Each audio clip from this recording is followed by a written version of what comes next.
ബഥാനിയ gospel മിനിസ്ട്രിയുടെ Bible ക്ലാസ്സിലേക്ക് പ്രിയമുള്ളവരെല്ലാം ഹാർദവമായിട്ട് സ്വാഗതം ചെയ്യുന്നു. ഏവർക്കും ഒരു നല്ല പുതുവത്സരത്തെ ആശംസിക്കുന്നു. 2024 ആദ്യത്തെ ബൈബിൾ ക്ലാസ് ആണ് ഇന്ന് നടക്കുന്നത്. കഴിഞ്ഞ നമ്മുടെ ബൈബിൾ ക്ലാസ് 31-ാം തീയതി ആകേണ്ടതായിരുന്നു. അന്ന് വർഷാവസാനമായതുകൊണ്ട് ബൈബിൾ ക്ലാസ്സിന് അവധി കൊടുക്കുകയും അന്ന് നാം പഠിക്കേണ്ടിയിരുന്നതായ വിഷയം ഇന്നത്തേക്ക് മാറ്റുകയുമാണ് ചെയ്യുകയുണ്ടായത്. എന്നാൽ അത് ദൈവത്തിന്റെ പദ്ധതിയായിരുന്നു. ഇന്ന് കുറച്ചു സമയം ഈ വിഷയവുമായിട്ട് ദൈവസന്നിധിയിലായിരുന്നപ്പോൾ എനിക്ക് ഗ്രഹിക്കുവാൻ സാധിച്ചു. നമ്മുടെ ഇന്നത്തെ വിഷയം 666 എന്നുള്ള സംഖ്യയുടെ മാർമിക വിഷയങ്ങൾ മനസ്സിലാക്കുവാൻ വേണ്ടിയാണ്. കഴിഞ്ഞ 6 ക്ലാസ്സുകളിലായിട്ട് നമ്മൾ പഠിച്ചു വരുന്നത് വെളിപ്പാട് പുസ്തകത്തിലെ മാർമിക വിഷയങ്ങളാണ്. എനിക്ക് വളരെ സന്തോഷമുണ്ട്. ഇന്ന് 7ാമത്തെ വിഷയം പഠിച്ചുകൊണ്ട് ഈ മാർമിക വിഷയങ്ങൾ എന്നുള്ള വെളിപ്പാട് പുസ്തകത്തെക്കുറിച്ചുള്ള പഠനം നമ്മൾ അവസാനിപ്പിക്കുകയാണ്. കർത്താവിന്റെ വരവ് താമസിച്ചാൽ അടുത്ത ബൈബിൾ ക്ലാസ്സിൽ കർത്താവ് നൽകുന്നതായ പുതിയ ഒരു വിഷയവുമായിട്ട് നമുക്ക് ഒരുമിച്ച് ചേർന്ന് വരുവാൻ കർത്താവ് ഇടവരുത്തുമാറാകട്ടെ. എന്തുകൊണ്ടാണ് ഇന്ന് ഇത്രയും വൈകിയാണെങ്കിലും ഈ ബൈബിൾ ക്ലാസ് എടുക്കുവാൻ ഞാൻ താല്പര്യപ്പെട്ടത്? യഥാർത്ഥത്തിൽ ഈ 7ാമത്തെ ക്ലാസ് ഇന്നും എടുക്കുവാൻ സാധിക്കുമെന്ന് വിചാരിച്ചതല്ല. ഞാൻ ഇന്ന് ഈ വിഷയവുമായി ദൈവസന്നിധിയിലായിരുന്നപ്പോൾ എനിക്ക് വെളിപ്പെട്ട ഒരു കാര്യം, ഇന്ന് ജാനുവരി 7-ാം തീയതിയാണ്. അപ്പോൾ തന്നെ നമ്മളുടെ ഇന്നത്തെ ക്ലാസ് 142ാമത്തെ ക്ലാസ്സാണ്. 142. അതൊന്ന് കൂട്ടിക്കഴിഞ്ഞാൽ 4 + 1 5 + 2 7, അങ്ങനെ 2 7 ലഭിച്ചു. ഇന്ന് നാം പഠിക്കുന്നത് വെളിപ്പാട് പുസ്തകത്തിലെ 7ാമത്തെ ഒരു മർമ്മത്തെ കുറിച്ചാണ്. അപ്പോൾ ഇത് മൂന്നും കൂടെ ചേർക്കുമ്പോൾ ഒരു 777 എന്നുള്ള സംഖ്യ ഇന്നത്തെ ബൈബിൾ ക്ലാസ്സുമായി ബന്ധപ്പെട്ട് വരുന്നു എന്ന് ഞാൻ മനസ്സിലാക്കിയപ്പോൾ എനിക്ക് വലിയ സന്തോഷമുണ്ടായി. അതുകൊണ്ടാണ് ഞാൻ ആദ്യമേ പറഞ്ഞത്, ഇത് തീർച്ചയായിട്ടും ദൈവ നിശ്ചയമാണ് ഇന്ന് ഈ ബൈബിൾ ക്ലാസ് നടക്കുക എന്നുള്ളത്. സമയം ഒട്ടും പാഴാക്കാതെ ഞാൻ ആ വിഷയത്തിലേക്ക് പ്രവേശിക്കുവാൻ താല്പര്യപ്പെടുകയാണ്. കഴിഞ്ഞ ക്ലാസ്സുകളിൽ പ്രത്യേകമായി ഞാൻ പറയുകയുണ്ടായി, വെളിപ്പാട് പുസ്തകം പഠിക്കുമ്പോൾ നമ്മൾ ചില കാര്യങ്ങൾ അറിഞ്ഞിരിക്കണം. ഒന്ന്, വെളിപ്പാട് പുസ്തകം എഴുതപ്പെട്ടത് ഒരു പീഡനത്തിന്റെ കാലത്താണ്. സഭയെ പീഡിപ്പിച്ചുകൊണ്ടിരുന്ന ഒരു കാലത്താണ് വെളിപ്പാട് പുസ്തകം എഴുതപ്പെട്ടത്. ഇതുപോലെ എഴുതപ്പെട്ട 2 മറ്റു പുസ്തകങ്ങൾ വിശുദ്ധ വേദപുസ്തകത്തിലുള്ളത് യെഹെസ്കേൽ പ്രവാചകന്റെ പുസ്തകവും അതുപോലെ ദാനിയേൽ പ്രവാചകന്റെ പുസ്തകവും. യെഹെസ്കേൽ പ്രവാചകന്റെ പുസ്തകം ബാബിലോണിയൻ അടിമത്തത്തിന്റെ ഏകദേശം മധ്യഭാഗത്തും, ദാനിയേൽ പ്രവചന പുസ്തകം ബാബിലോണിയൻ പ്രവാസത്തിന്റെ ഏകദേശം അവസാന ഭാഗത്ത് എഴുതപ്പെട്ട പുസ്തകങ്ങളാണ്. യെഹെസ്കേൽ പുസ്തകവും ദാനിയേൽ പുസ്തകവും വെളിപ്പാട് പുസ്തകവും ഇങ്ങനെ പീഡനകാലത്ത് എഴുതപ്പെട്ടത് കൊണ്ട് അതിൽ എഴുതപ്പെട്ടിരിക്കുന്നതായ വിഷയങ്ങളും അതിന്റെ രചനാ രീതിയും ഒക്കെ ആ പീഡനവുമായിട്ട് ബന്ധപ്പെട്ട് വരുന്ന കാര്യങ്ങളാണ്. ദൈവത്തിന്റെ വലിയ ഇടപെടലുകള്, ദൈവത്തിന്റെ വലിയ ദർശനങ്ങൾ, പ്രവചനങ്ങൾ, ഇവയൊക്കെയും ദൈവജനത്തെ ആശ്വസിപ്പിക്കുവാനും ദൈവജനത്തിന് പ്രത്യാശ വർദ്ധിപ്പിക്കുവാനും ഉതകുന്നതായ അനേക കാര്യങ്ങൾ ഇവയൊക്കെയും ഉൾക്കൊള്ളുന്നതായിരിക്കും ഈ പ്രവചന പുസ്തകങ്ങൾ. അതുകൊണ്ട് തന്നെ വെളിപ്പാട് പുസ്തകം നമ്മൾ പഠിക്കുമ്പോൾ ഏറ്റവും ആദ്യം നമ്മൾ മനസ്സിലാക്കേണ്ടത് ക്രൈസ്തവ സഭയുടെ, ക്രിസ്തുവിന്റെ ശരീരമായ സഭയുടെ ആദിമ കാലത്തെ പീഡന സമയത്ത് എഴുതപ്പെട്ടതാണ് വെളിപ്പാട് പുസ്തകം. നമുക്കറിയാം, യോഹന്നാൻ അപ്പോസ്തലനും പത്മോസ് ദ്വീപിലേക്ക് നാട് കടത്തപ്പെട്ട് അവിടെ ഏകാന്ത വാസത്തിലായിരിക്കുമ്പോൾ അന്നത്തെ ഭരണകൂടം തന്നെ മരണത്തിന് ഏൽപ്പിച്ച് കൊടുത്ത ആ സമയത്ത് എഴുതപ്പെട്ടതാണ് വെളിപ്പാട് പുസ്തകം. പിന്നീട് നാം പഠിച്ചു, വെളിപ്പാട് പുസ്തകം എഴുതപ്പെട്ടിരിക്കുന്നതായ ഭാഷാ ശൈലികൾ നാം മനസ്സിലാക്കണമെന്ന്. അതിൽ ഒന്നാമത് നമ്മൾ പഠിച്ചത് ദർശന ഭാഷ അഥവാ ദ ലാംഗ്വേജ് ഓഫ് വിഷൻസ് എന്നുള്ള ഒരു പാഠമാണ്. ശേഷം നാം പഠിച്ചു ചിത്രീകരണ ഭാഷ അഥവാ ഫിഗുറേറ്റീവ് ലാംഗ്വേജ്. ഒരു ചിത്രീകരണം പോലെയുള്ള ഒരു സംഭവം വിശദീകരിച്ചിട്ട് അതുമായി ബന്ധപ്പെട്ട ഒരു വ്യക്തിയെയോ ഒരു സംവിധാനത്തെയോ പരിചയപ്പെടുത്തുന്ന രീതിയാണ് ചിത്രീകരണ ഭാഷ അഥവാ ഫിഗുറേറ്റീവ് ലാംഗ്വേജ്. ചിഹ്ന ഭാഷ നമ്മൾ കഴിഞ്ഞ ബൈബിൾ ക്ലാസ്സിൽ പഠിച്ചു. സിംബോളിക് ലാംഗ്വേജ്, ഒരു ചിഹ്നം, ഒരു അടയാളം കണ്ട് ആ അടയാളത്തെ അതുപോലെ, അത് കാണപ്പെടുന്നത് പോലെ എഴുതുന്ന ഭാഷയാണ് അടയാള ഭാഷ. ഇന്ന് നാം ഒരു ഭാഷാ ശൈലിയുടെ പഠിക്കുകയാണ്. കാരണം ഇന്ന് നാം പഠിക്കുന്നത് ഒരു സംഖ്യയെ കുറിച്ചാണ്. 666 എന്നുള്ള സംഖ്യയെ കുറിച്ചാണ്. ഈ ഭാഷാ ശൈലിയുടെ പേരാണ് സംഖ്യാശാസ്ത്ര ഭാഷാ ശൈലി, അല്ലെങ്കിൽ ന്യൂമറോളജിക്കൽ ലാംഗ്വേജ് എന്ന് പറയും. ഈ ന്യൂമറോളജി എന്ന് പറയുമ്പോൾ അത് ഒരു വിധത്തിലും നാം കേട്ടിരിക്കുന്നത് പോലെ ഇന്ന് ലോകത്തിൽ പലരും ചെയ്യുന്നത് പോലെയുള്ള ന്യൂമറോളജി എന്ന ആ അന്ധവിശ്വാസമല്ല.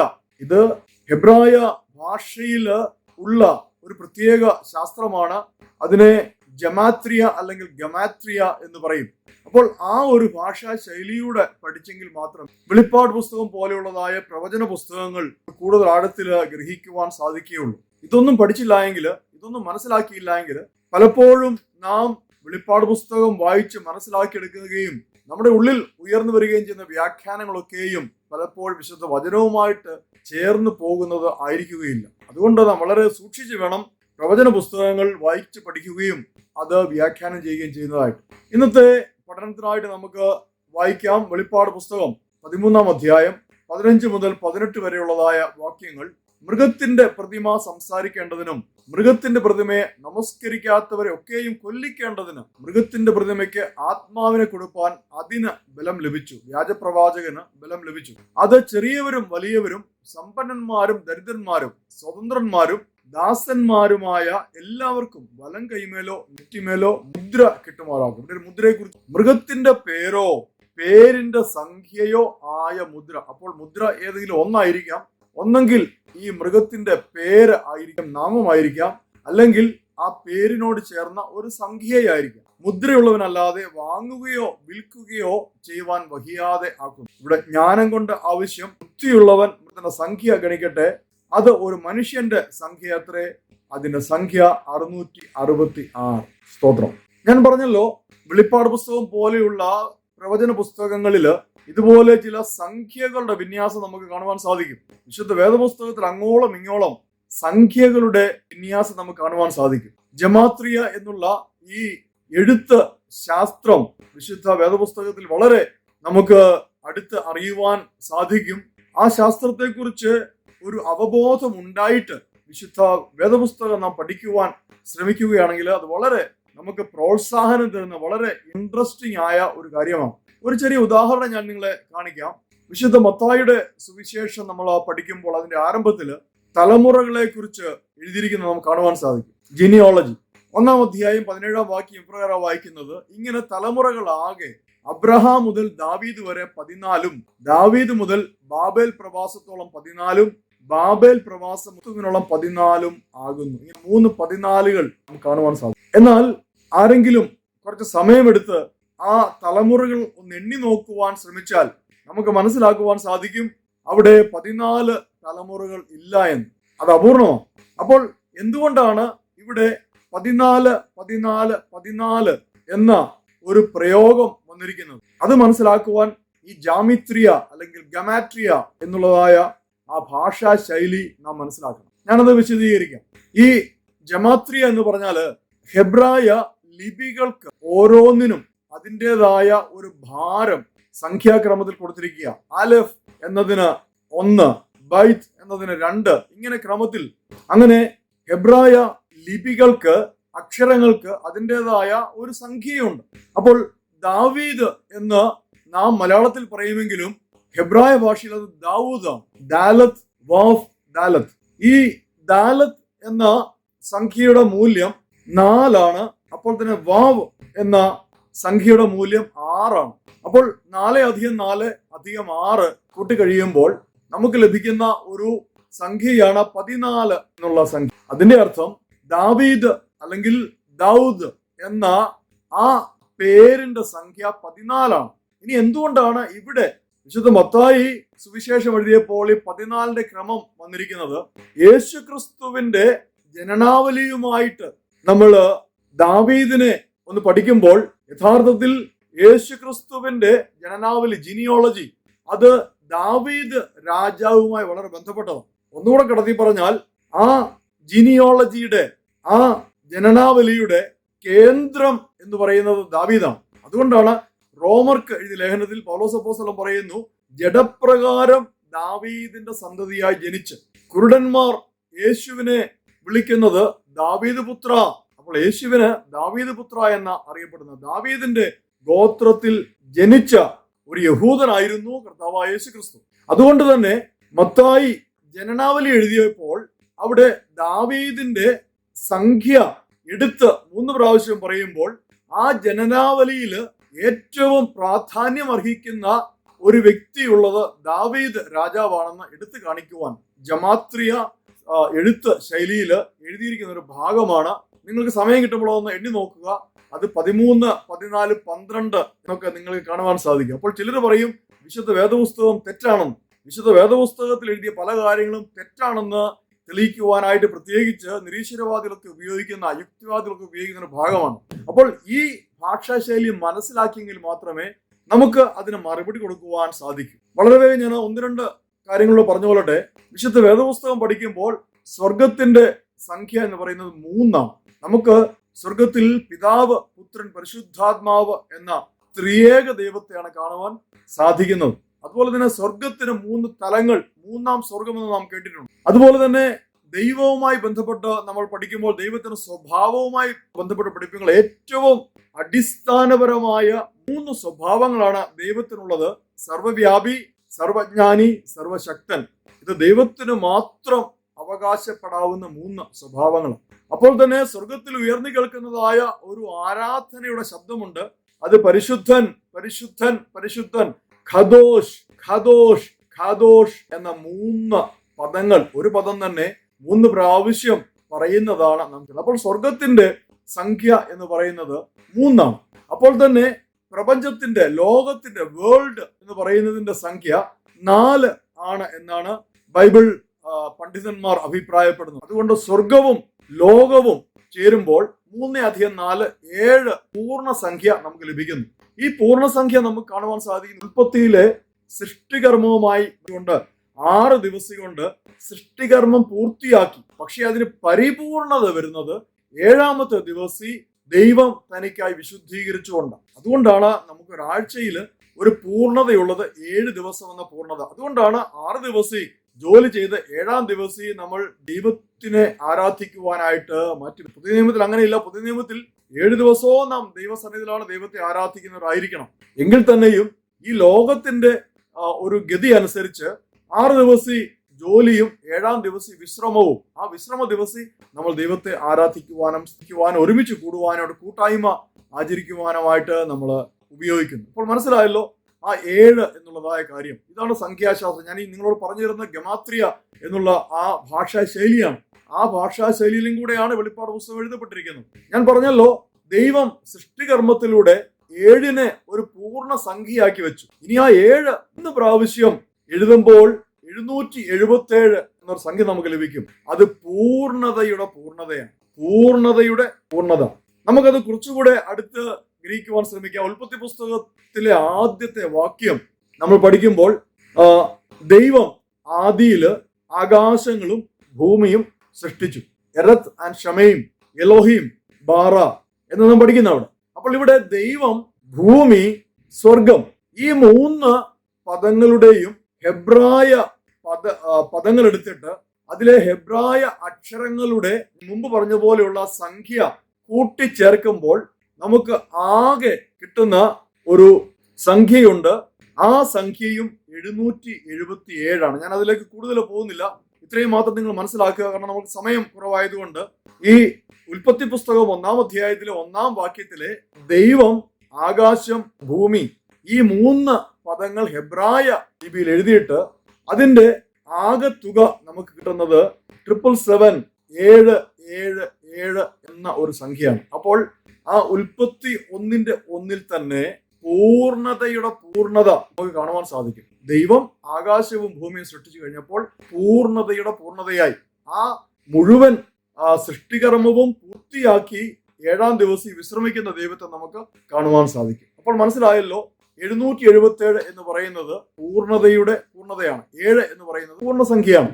അതുകൊണ്ട് ഞാൻ തുടക്കത്തിൽ പറഞ്ഞത് ഇന്നത്തെ ബൈബിൾ ക്ലാസ് എന്തുകൊണ്ടാണ് പ്രാധാന്യമുള്ളതായിരിക്കുന്നത്. ഇന്ന് ജനുവരി 7 142-ാമത്തെ ക്ലാസ് 7 എന്ന സംഖ്യ കിട്ടുന്നു. ഇന്ന് വെളിപ്പാട് പുസ്തകം മാർമിക വിഷയങ്ങൾ 7-ാമത്തെ ക്ലാസ് ആണ്. അവിടെയും 777 എന്നൊരു പൂർണ്ണത കിട്ടിയത് കൊണ്ട് ഈ വിഷയവുമായി ബന്ധപ്പെട്ട ബൈബിൾ ക്ലാസ് ഇന്ന് അവസാനിക്കുകയാണ്. ഇനി മുൻപോട്ട് പോകുമ്പോൾ നമ്മൾ വിഷയത്തിലേക്ക് വരുവാൻ ശ്രമിക്കുന്നു. അപ്പോൾ തന്നെ ഒരു കാര്യം നമ്മൾക്ക് ഇവിടെ മനസ്സിലാക്കുവാൻ സാധിക്കും. പൂർണ്ണതയുടെ ഒരു പൂർണ്ണത ഉണ്ടെങ്കിൽ അപൂർണതയുടെ ഒരു പൂർണ്ണത ഉണ്ടാകാം.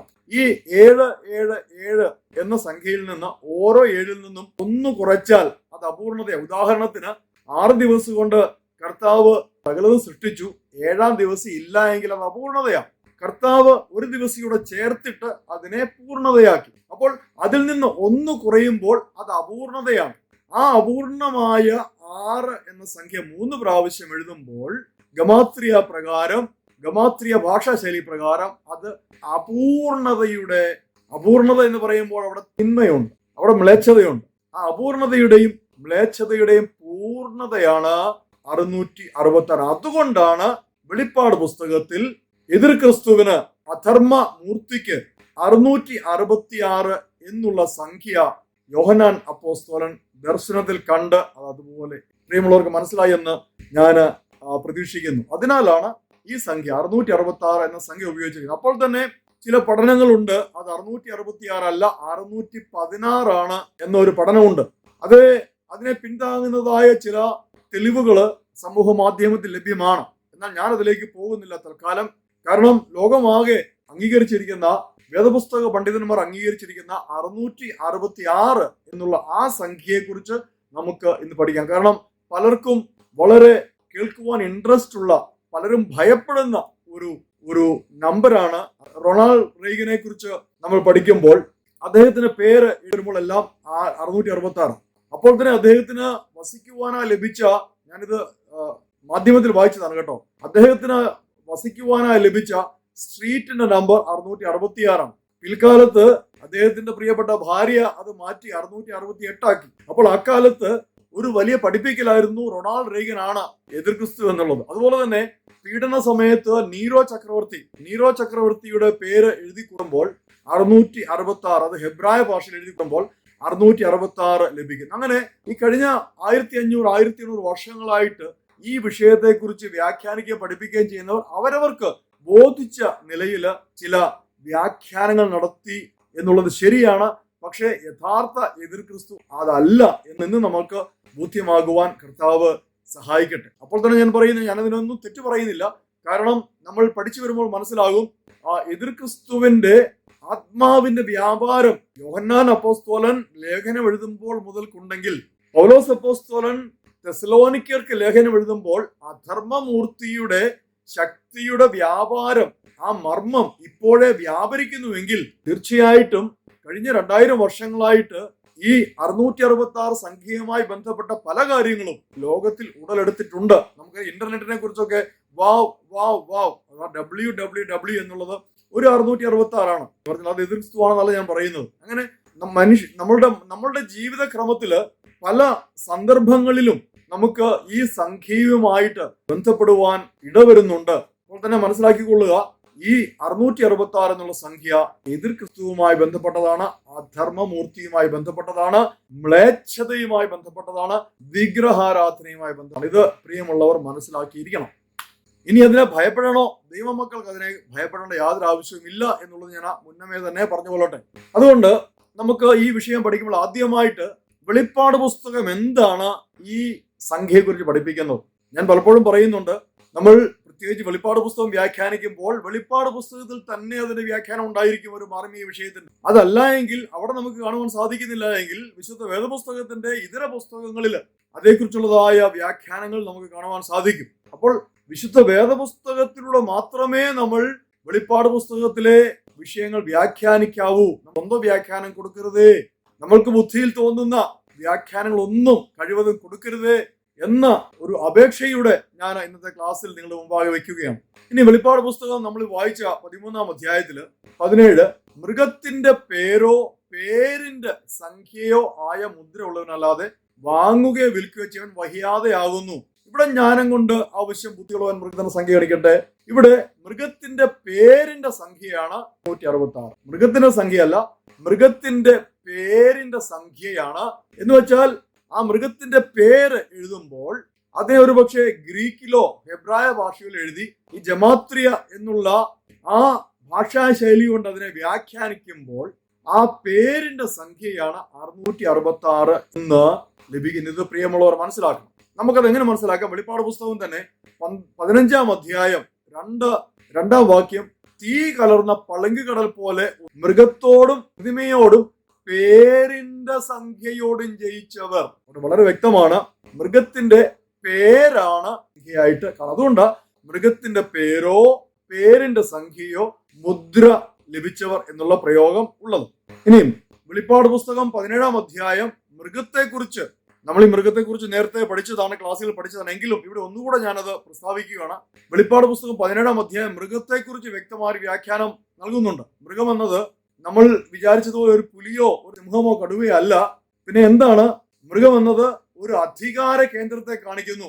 ഒരു അധികാര കേന്ദ്രം, 7 തലയും 10 കൊമ്പുകളുമുള്ളതും ദൂഷണനാമങ്ങൾ നിറഞ്ഞതുമായ എതിർ ക്രിസ്തു എന്ന മൃഗം ഈ അധികാര കേന്ദ്രം സ്ഥിതി ചെയ്യുന്ന ഒരു നഗരം. ഈ നഗരത്തെയാണ് മഹാവേശ്യയായ ബാബിലോൺ എന്ന് വിളിക്കപ്പെടുന്നത്. അപ്പോൾ എതിർ ക്രിസ്തു എന്ന ഒരു ഭരണ സംവിധാനമുണ്ട്.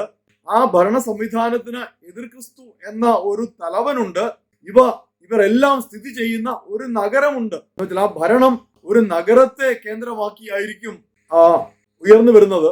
ആ നഗരത്തെയാണ് മഹാവേശ്യയായ ബാബിലോൺ എന്ന് വെളിപ്പാട് പുസ്തകം വിളിക്കുന്നത്. അപ്പോൾ തന്നെ ആ 7 കൊമ്പുകൾ എന്ന് പറയുന്നത് 7 രാജാക്കന്മാർ, 7 മറ്റ് ഇതര ഭരണ സംവിധാനങ്ങൾ. ഇതൊക്കെ നമ്മൾ വിശുദ്ധ വേദപുസ്തകത്തിൽ, വെളിപ്പാട് പുസ്തകത്തിൽ നിന്ന് തന്നെ പഠിക്കുന്നതാണ്. അതിൽ 5 മുൻപുണ്ടായിരുന്നു, 1 ഇപ്പോഴുണ്ട്, 1 വരുവാനിരിക്കുന്നു. അപ്പോൾ നമ്മൾ ഈ ജീവിക്കുന്ന കാലയളവില് ഈ 7 ഭരണ സംവിധാനം വന്നു കഴിഞ്ഞു. ഒരുപക്ഷെ ഇപ്പോൾ 7ാമത്തെ ആയിരിക്കാം. എന്നാൽ ഈ 7ാമത്തവൻ വീണ്ടും വരുന്നു.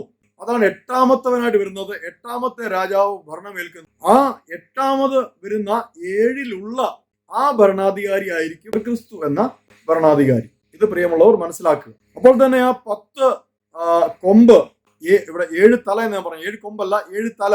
7 തല എന്നുള്ളത് 7 മലകളാണ്. അപ്പോൾ തന്നെ 7 രാജാക്കന്മാരാണ്, 7 തല. ഇനി 10 കൊമ്പ്.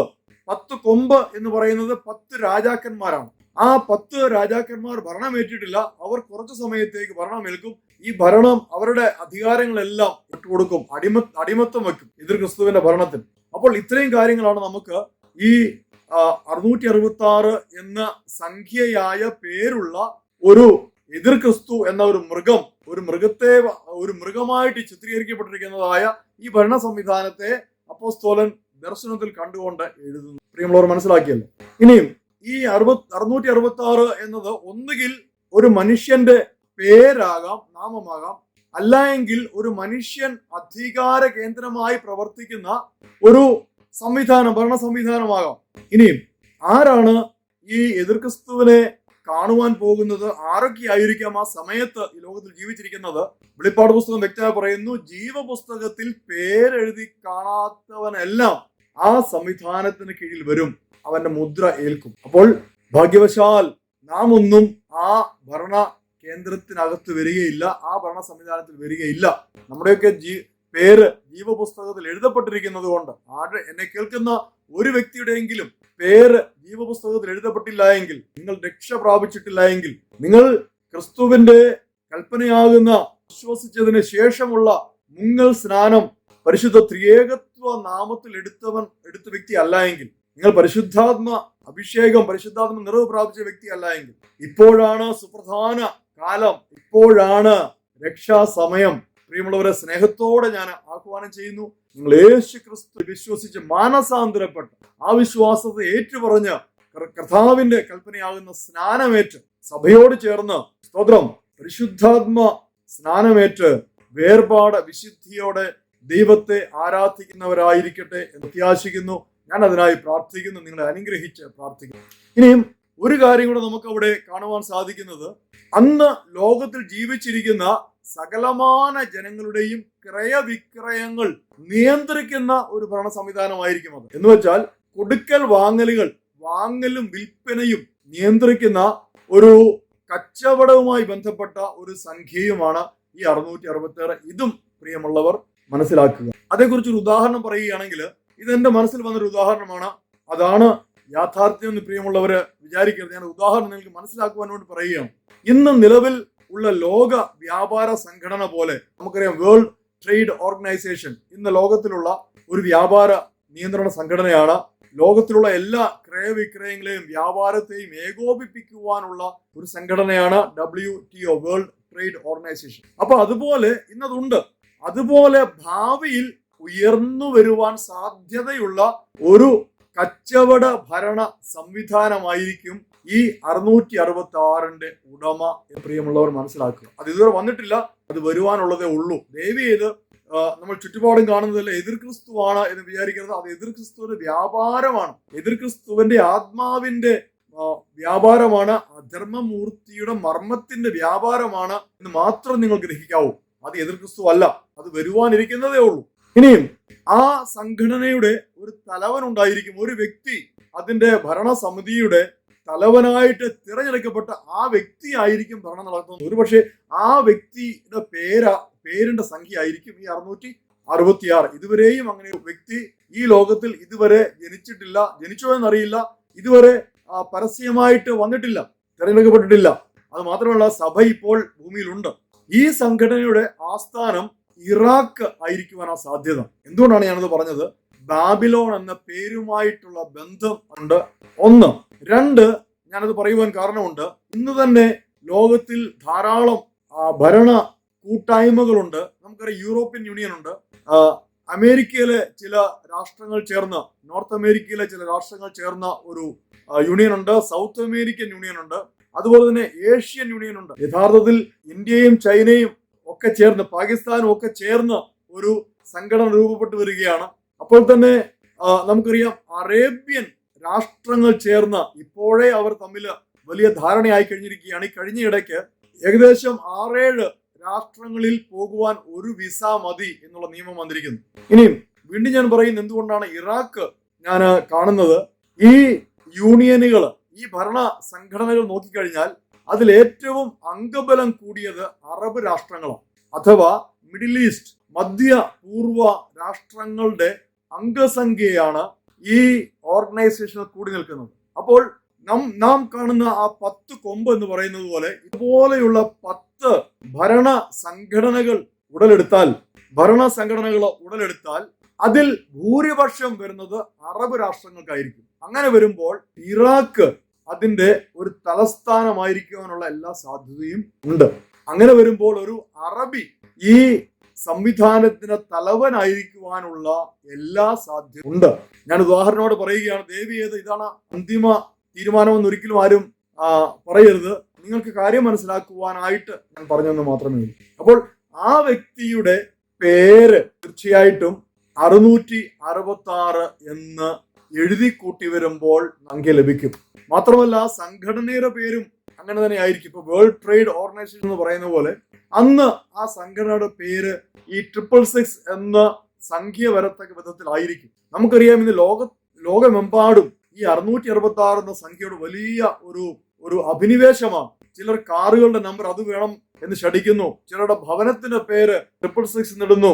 അതുപോലെ സാത്താന്യ ആരാധന ലോകമെമ്പാടും വരുന്നു, മ്ലേച്ഛത ഉയർന്നു വരുന്നു. അപ്പോൾ അതൊക്കെ മനസ്സിലാക്കുമ്പോൾ നമുക്ക് കാര്യം കുറച്ചുകൂടെ വ്യക്തമായി മനസ്സിലാക്കുവാൻ സാധിക്കുന്നതാണ്. ഒരു കാര്യം കൂടെ ഞാൻ നിങ്ങൾക്ക് അതുമായിട്ട് ബന്ധപ്പെട്ട് എന്റെ മനസ്സിൽ വന്ന ഒരു ചിന്ത തരികയാണ്. ഈ മൃഗത്തെ നമസ്കരിക്കുകയോ മുദ്ര ഏൽക്കുകയോ ചെയ്യാതിരിക്കുന്നവരെ അവർ ഏൽക്കേണ്ടി വരുന്ന ഒരു ശിക്ഷയെ കുറിച്ച് വെളിപ്പാട് പുസ്തകം 20-ാം അധ്യായത്തിൽ നമുക്ക് കാണുവാൻ സാധിക്കും. അവർ ശിരച്ഛേദം ചെയ്യപ്പെടും. ഈ ശിരച്ഛേദം എന്ന ശിക്ഷ ഇന്ന് നിലവിലുള്ളത് മധ്യപൂർവ്വ ദേശങ്ങളിലാണ്, അറബ് രാഷ്ട്രങ്ങളിൽ. അപ്പോൾ തീർച്ചയായിട്ടും ലോകമെമ്പാടും ആ അറബ് രാഷ്ട്രങ്ങളിലുള്ളതായ ആ നിയമ സംഹിത വരുത്തുകയും എല്ലാവരെയും ആ നിയമത്തിന് കീഴിലാക്കുകയും അതിനെ അനുസരിക്കുവാൻ വിസമ്മതിക്കുന്നവരുടെ തല അറുത്തു മാറ്റുന്ന ഒരു ശിക്ഷ നടപ്പിലാക്കുകയും ചെയ്യും എന്നുള്ളതും ഞാൻ വെളിപ്പാട് പുസ്തകം പഠിച്ചപ്പോൾ എനിക്ക് മനസ്സിലാക്കുവാൻ സാധിച്ച ഒരു കാര്യമാണ്. നിങ്ങൾ ചുറ്റുപാട് നോക്കിയാൽ കഴിഞ്ഞ ഏകദേശം 1/4 നൂറ്റാണ്ടായിട്ട് അത് വളരെ പ്രബലപ്പെട്ട് വരികയാണ്. ലോകമെമ്പാടും അത് പ്രബലപ്പെട്ട് വരുന്നത് നമുക്ക് കാണുവാൻ സാധിക്കാം. പത്രം വായിക്കുന്നവര്, TV കാണുന്നവര്, ഒരാഴ്ചയിൽ 7 ദിവസം ഉണ്ടെങ്കിൽ 6 ദിവസങ്ങളും വാർത്ത കേൾക്കുവാൻ സാധിക്കും. ഈ ശിരച്ഛേദവുമായി ബന്ധപ്പെട്ട വാർത്തകൾ കേൾക്കുവാൻ സാധിക്കും. പ്രിയമുള്ളവർ, പ്രാർത്ഥനയോടെ ആയിരുന്നാട്ടെ. ഇനിയും അടുത്തതായിട്ട് ഞാൻ പറഞ്ഞല്ലോ, നമ്മൾ വെളിപ്പാട് പുസ്തക ഭാഗങ്ങൾ പഠിക്കുമ്പോൾ എന്താണ് വേണ്ടത്? വെളിപ്പാട് പുസ്തകത്തിൽ തന്നെ അതിന്റെ വ്യാഖ്യാനമുണ്ട്. അപ്പോൾ തന്നെ വിശുദ്ധ വേദപുസ്തകത്തിലെ ഇതര ഭാഗങ്ങൾ അതിനെ വ്യക്തമായിട്ട് വെളിപ്പെടുത്തുന്നു. നമ്മൾ പഴയ നിയമത്തിലേക്ക് ഒന്ന് പോവുകയാണെങ്കിൽ ചില സ്ഥലങ്ങളിലൊക്കെ ഈ 666 പറഞ്ഞിട്ടുണ്ട്. പ്രവാസത്തിൽ നിന്ന് മടങ്ങി വന്ന ഒരു ഗോത്രത്തിന്റെ അംഗസംഖ്യ 666, അതവിടെ നിൽക്കട്ടെ. എന്നാൽ വളരെ പ്രാമുഖ്യമുള്ള ഒരു കാര്യം, 1 രാജാക്കന്മാർ 10 അധ്യായം 14 വാക്യം നമ്മൾ വായിക്കുമ്പോൾ, 14 മുതൽ താഴോട്ട് വായിക്കുമ്പോൾ ശലോമോന് സഞ്ചാര വ്യാപാരികളാലും വർത്തന്മാരുടെ കച്ചവടത്താലും സമ്മിശ്ര ജാതികളുടെ സകല രാജാക്കന്മാരും ദേശാധിപതിമാരാലും വന്നു കൂടാതെ അവർ കൊടുത്ത കപ്പം കൂടാതെ 15-ാം വാക്യം വായിക്കുന്നു. ആണ്ടുതോറും വന്ന പൊന്നിന്റെ തൂക്കം 666 താലന്തായിരുന്നു. എന്തുകൊണ്ട് പഴയ നിയമത്തിൽ ഈ ഒരു പ്രത്യേകമായ സംഖ്യ, ഞാൻ പറഞ്ഞല്ലോ ജമാത്രിയ അല്ല ഗമാത്രിയ, അത് മറന്നു പോകരുത് ആ ഭാഷ. അപ്പോൾ ഈ 666 ശലോമോനുമായിട്ട് ബന്ധപ്പെട്ടിരിക്കുന്നു, പൊന്നുമായിട്ട് ബന്ധപ്പെട്ടിരിക്കുന്നു. തീർന്നില്ല, തുറന്നു വരുമ്പോൾ വീണ്ടും നമുക്ക് ആ ഭാഗം വായിക്കുമ്പോൾ ഒരു 666 കാണുവാൻ സാധിക്കും. എവിടെയാണ്? അപ്പോൾ നാം പറഞ്ഞു വന്നത്, ശലോമോൻ രാജാവ് ദന്തം കൊണ്ട് ഒരു വലിയ സിംഹാസനം ഉണ്ടാക്കി തങ്കം കൊണ്ട് പൊതിഞ്ഞു. സിംഹാസനത്തിന് 6 പതനമുണ്ടായിരുന്നു. ഇവിടെ ഒരു 6 നമുക്ക് കാണാൻ സാധിക്കും. സിംഹാസനത്തിന്റെ തല പുറകോട്ട് വളഞ്ഞിരുന്നു. ഇരിപ്പിടത്തിന് ഇരുഭാഗത്തും കൈത്താങ്ങലിനരികെ നിൽക്കുന്ന 2 സിംഹവും ഉണ്ടായിരുന്നു. 6 പതനത്തിൽ ഇപ്പുറത്തും അപ്പുറത്തുമായി 12 സിംഹം നിന്നിരുന്നു. ഇവിടെ 12-നെ നമ്മൾ 2ആയിട്ട് ഭാഗിച്ചാൽ 6 സിംഹങ്ങൾ ഒരു വശത്തും 6 സിംഹങ്ങൾ മറുവശത്തും, അപ്പുറത്തും ഇപ്പുറത്തുമായിട്ട് അങ്ങനെ 12 സിംഹം നിന്നിരുന്നു. ഒരു രാജ്യത്തും ഇങ്ങനെ ഉണ്ടായിരുന്നില്ല. അപ്പോൾ 6 പതനം, ആ പതനത്തിന്റെ അപ്പുറത്ത് 6 സിംഹം, ആ പതനത്തിന്റെ ഇപ്പുറത്ത് 6 സിംഹം. അവിടെയും നമുക്ക് ഈ 666 എന്നുള്ള സംഖ്യ കാണുവാൻ സാധിക്കും. അപ്പോൾ ശലോമോൻ രാജാവുമായി ബന്ധപ്പെട്ട് 2 666 നമുക്ക് കാണുവാൻ സാധിക്കും. അതിലൊന്ന് പൊന്നുമായി ബന്ധപ്പെട്ടതാണ്. ആ പൊന്ന് എന്ന് പറയുന്നത് ജ്ഞാനമാണ്. ശലോമോൻ ജ്ഞാനികളിൽ ജ്ഞാനിയായിരുന്നു. പൊന്ന് ജ്ഞാനത്തെ കാണിക്കുന്നതാണ്. പൊന്ന് ശുദ്ധമാണ്. അപ്പോൾ ജ്ഞാനത്തെ കാണിക്കുന്നതാണ് പൊന്ന്. അപ്പോൾ ആ ജ്ഞാനത്തിന്റെ ഏറ്റവും അത്യുന്നതമായ ഒരു നിലവാരം നമുക്ക് അവിടെ ആ പൊന്നുകൊണ്ടുള്ള 666 താലന്ത് പൊന്ന് എന്ന് പറയുമ്പോൾ നമുക്ക് മനസ്സിലാക്കുവാൻ സാധിക്കും. മുൻപോട്ട് സിംഹാസനം എന്ന് പറയുന്നത് അധികാരമാണ്, ഭരണമാണ്. അപ്പോൾ ആ സിംഹാസനത്തിൽ കാണുന്നതായ 6 പതനവും, പതനത്തിന്റെ അപ്പുറത്ത് 6 സിംഹം, ഇപ്പുറത്ത് 6 സിംഹം, അങ്ങനെ 12 സിംഹം.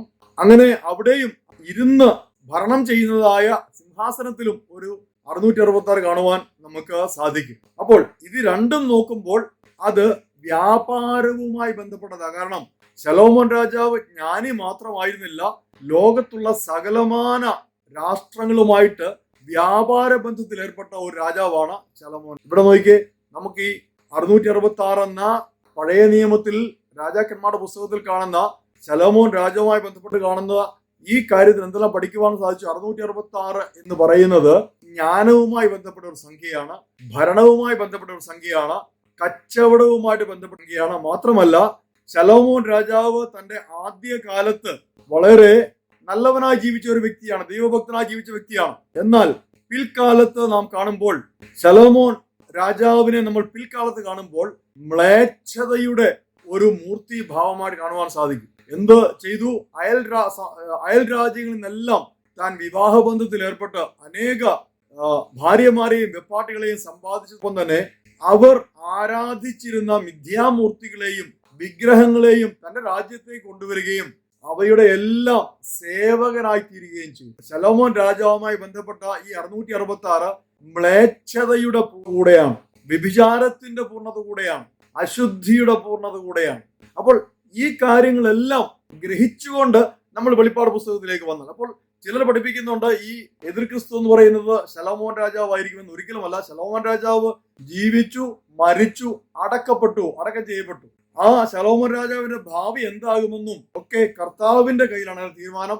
നമുക്ക് അതേക്കുറിച്ച് തീരുമാനിക്കാനോ വിധിക്കുവാനോ ഉള്ള സ്വാതന്ത്ര്യമില്ല. നമുക്ക് ഇത്രയും മാത്രം പറയാം, വിശ്വാസികളുടെ പട്ടികയിൽ ശലോമോന്റെ പേരില്ല എന്ന് മാത്രം പറയാം.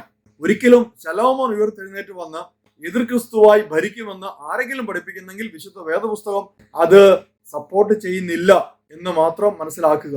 ശലോമോൻ രാജാവല്ല വരാനിരിക്കുക. ഞാൻ പറഞ്ഞതുപോലെ ഏകദേശം കച്ചവടവുമായി ബന്ധപ്പെട്ട, കച്ചവടവുമായി ലോക വാണിജ്യവുമായി ബന്ധപ്പെട്ട ലോക രാഷ്ട്രങ്ങളെ ഭരണത്തിന് കീഴിലാക്കുന്ന ഒരു ഭരണ സംവിധാനവും, ഏകദേശം മധ്യപൂർവ്വ ദേശം ആസ്ഥാനമാക്കി വരുന്നതായ ഒരു ഭരണ സംവിധാനവും, അപ്പോൾ തന്നെ ആ ഭരണ സംവിധാനത്തിന്റെ മേലധികാരിയായി ഇരിക്കുന്ന ഒരു വ്യക്തിയും, ആ വ്യക്തിയുടെ പ്രതിമ നിർമ്മിക്കപ്പെട്ട് ലോകമെമ്പാടും ആ പ്രതിമയെ നമസ്കരിക്കുകയും വണങ്ങുകയും ആ പ്രതിമയുടെ പേരിന്റെ സംഖ്യ മുദ്രയേൽക്കുകയും ചെയ്യുന്ന ജനങ്ങളെയുമാണ് നമുക്ക് കാണുവാൻ സാധിക്കുന്നത്. ഈ പ്രിയപ്പെട്ടവർ വളരെ വ്യക്തമായി മനസ്സിലാക്കണം. അപ്പോൾ ഈ വ്യാഖ്യാനത്തിൽ നിന്നും പഴയ നിയമത്തിൽ നിന്ന് നമുക്ക് ലഭിച്ച വ്യാഖ്യാനത്തിൽ നിന്നും വെളിപ്പാട് പുസ്തകത്തിൽ കാണുന്ന 666 സംഖ്യ ഏതുമായിട്ടൊക്കെ ചേർന്നിരിക്കുന്നു.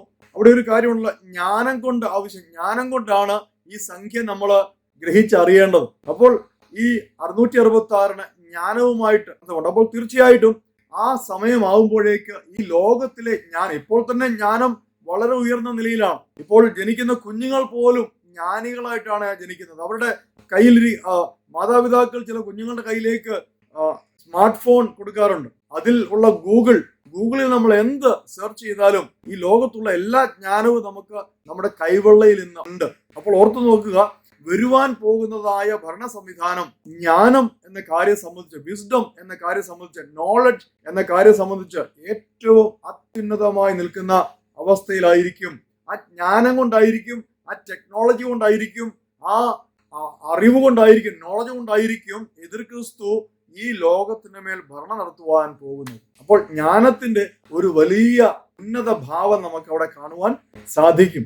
2, ഈ എതിർ ക്രിസ്തുവായിട്ട് ഭരിക്കുവാൻ വരുന്ന ആ വ്യക്തി ശലോമോൻ എപ്രകാരം ആദ്യം ദൈവഭക്തനും പിന്നെ മ്ലേച്ഛതയുടെ ഭക്തനുമായി തീർന്നു, അതുപോലെ എതിർ ക്രിസ്തുവും തുടക്കത്തിൽ ഒരു ഭക്തനായ മനുഷ്യനായി ഒരു നല്ല നേതാവായിട്ട് രംഗപ്രവേശം ചെയ്യുമെങ്കിലും ശേഷം അതിക്രൂരനായ മ്ലേച്ഛതയുടെ ആസ്ഥാനമായ, മ്ലേച്ഛതയുടെ തലസ്ഥാനമായ ഒരു സംവിധാനമായും ഒരു വ്യക്തിയായും മാറുകയും ലോകത്തെ മുഴുവൻ ആ മ്ലേച്ഛതയും ചെയ്യും. ഇപ്പോഴേ നമുക്കറിയാം മ്ലേച്ഛത എത്രമാത്രം ഈ ലോകത്തിൽ ഉയർന്നു വന്നിരിക്കുന്നു. ലോകമെമ്പാടും ഇത് പരക്കെ ആകപ്പെടുകയും ആ ഭരണ സംവിധാനത്തിൽ ലോകം മുഴുവൻ മ്ലേച്ഛതയുടെ കീഴിൽ ആയിത്തീരും. 3 നമ്മൾ കണ്ടത് ഭരണ സംവിധാനവുമായി ബന്ധപ്പെട്ട ശലോമോന്റെ സിംഹാസനവുമായി ബന്ധപ്പെട്ട ഒരു സംഖ്യ എന്നുള്ളതാണ്. കാരണം ആ പൊന്നുകൊണ്ട് തന്നെയാണ് ആ സിംഹാസനം പുതിയപ്പെട്ടിരിക്കുന്നത്. അതിന്റെ അർത്ഥം എന്താണ്? മുഴു ലോകത്തെയും ഒരു സ്ഥലത്തിരുന്നു കൊണ്ട് ഭരിക്കുന്ന ഒരു ഭരണാധികാരി. ആ ഭരണാധികാരിയുടെ പ്രതിമ, സംസാരിക്കുന്ന പ്രതിമ ലോകത്തിന്റെ വിവിധ സ്ഥലങ്ങളിൽ സ്ഥാപിക്കപ്പെട്ട് അതിലൂടെയും ഭരണം നടത്തുന്നതായ ഒരു ഭരണാധികാരി, ഒരു ഭരണ സംവിധാനം. ഇതാണ് എതിർ ക്രിസ്തുവും എതിർ ക്രിസ്തുവിന്റെ ഭരണ സംവിധാനവും.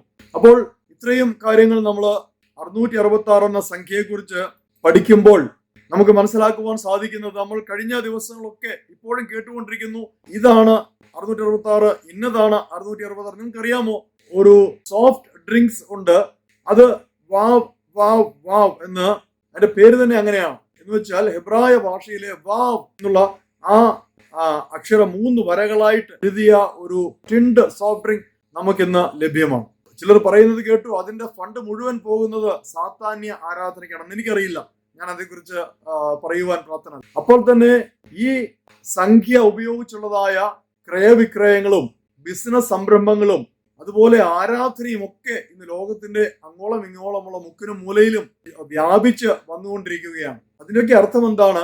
പൗലോസ് അപ്പോസ്തലൻ പറഞ്ഞതുപോലെ അധർമ്മമൂർത്തിയുടെ മർമ്മം ഇപ്പോഴേ വ്യാപരിക്കുന്നുണ്ട്, അധർമ്മത്തിന്റെ മർമ്മം ഇപ്പോഴേ വ്യാപരിക്കുന്നുണ്ട്. അപ്പോൾ തന്നെ യോഹന്നാൻ അപ്പോസ്തലൻ പറഞ്ഞതുപോലെ എതിർ ക്രിസ്തുവിന്റെ ആത്മാവ് ഇപ്പോഴേ ഈ ലോകത്തിലുണ്ട്. അതുകൊണ്ട് അപ്പോസ്തലന്മാർ ലേഖനങ്ങളിലൂടെ വളരെ വ്യക്തമായി നമ്മെ പഠിപ്പിക്കുന്നു, നമ്മളെ ഉപദേശിക്കുന്നു. പ്രിയമുള്ളവർ, കരുതിയിരിക്കുക, ഈ മർമ്മത്തിൽ പിടിക്കപ്പെടരുതേ. എല്ലാവരോടും, എന്നെ കേൾക്കുന്ന സകലമാന മനുഷ്യരോടുമുള്ള എന്റെ അപേക്ഷയാണ്, ഈ ഒരു വിഷയം ആഴത്തിൽ മനസ്സിലാക്കിയിട്ട് ഇത് എതിർ ക്രിസ്തുവിന്റെ ആത്മാവിന്റെ വ്യാപാരമാണെന്നും അധർമ്മത്തിന്റെ മർമ്മത്തിന്റെ വ്യാപാരമാണെന്ന് മനസ്സിലാക്കിയിട്ട് ഇങ്ങനെയുള്ള സകലവിധ കാര്യങ്ങളിൽ നിന്നും നമ്മളാൽ ആവോളം ഒഴിഞ്ഞിരിക്കുക, അതിൽ നിന്നൊക്കെ വിട്ടിരിക്കുക. രക്ഷിക്കപ്പെടാത്തവരാണെങ്കിൽ യേശു ക്രിസ്തുവിൽ രക്ഷിക്കപ്പെടുക, മാനസാന്തരപ്പെടുക, കർത്താവിന്റെ കൽപ്പനകളെ അനുസരിക്കുക, കർത്താവിന്റെ ശരീരമാകുന്ന, ആത്മീയ ശരീരമാകുന്ന സഭയോട് ചേർന്ന് കർത്താവിനെ ആരാധിക്കുകയും അപ്പോസ്തലന്മാരുടെ ഉപദേശങ്ങൾ കേട്ട് പഠിക്കുകയും ആത്മാവിൽ വളരുകയും ചെയ്യുക. ക്രിസ്തുവാകുന്ന തലയോളം നമ്മൾ വളരണമെന്നാണ് വിശുദ്ധ വേദപുസ്തകം പഠിക്കുന്നത്. അങ്ങനെ യേശു ക്രിസ്തു വാനമേഘങ്ങളിൽ എഴുന്നള്ളി വരുമ്പോൾ നമുക്ക് സഭ ഒന്നടങ്കം വാനമേഘങ്ങളിൽ നമ്മുടെ പ്രാണനാഥനെ എതിരേൽപ്പാൻ എടുക്കപ്പെടുകയും നാം സദാകാലം ക്രിസ്തുവിനോടൊപ്പം ആയിരിക്കുകയും ചെയ്യുമ്പോഴായിരിക്കും ഈ എതിർ ക്രിസ്തു ഈ ലോകത്തിൽ ഭരണം എടുക്കുന്നത്. അതുകൊണ്ടാണ് പറയുന്നത്, വഴിയിൽ നിന്ന് തടയുന്നവൻ മാറിപ്പോവുക മാത്രം മതി, അധർമ്മമൂർത്തി വെളിപ്പെട്ട് വരുവാനായി. പ്രിയമുള്ളവരെ, ഇന്നത്തെ വിഷയം കുറച്ചുകൂടെ ആഴത്തിൽ നിങ്ങളെ ഗ്രഹിപ്പിക്കുവാൻ സാധിച്ചുവെന്ന് ഞാൻ വിശ്വസിക്കുന്നു. ഞാനും യഥാർത്ഥത്തിൽ ഈ ബൈബിൾ ക്ലാസ് തയ്യാർ ചെയ്തപ്പോഴാണ് ഈ 666 എന്നുള്ള സംഖ്യയെക്കുറിച്ച് പഠിക്കുവാൻ ഇടയായി. കർത്താവ് ഏവരെയും അനുഗ്രഹിക്കുമാറാകട്ടെ, സഹായിക്കുമാറാകട്ടെ. ഈ ബൈബിൾ ക്ലാസ് സമൂഹ മാധ്യമത്തിലൂടെ ശ്രവിച്ച നിങ്ങളെല്ലാം കർത്താവ് ധാരാളമായിട്ട് അനുഗ്രഹിക്കുമാറാകട്ടെ. കർത്താവ് വേഗം വരുന്നു. നമുക്ക് കർത്താവിന്റെ വരവിനായി ഒരുങ്ങാം. മാറാനാഥ, മാറാനാഥ, മാറാനാഥ.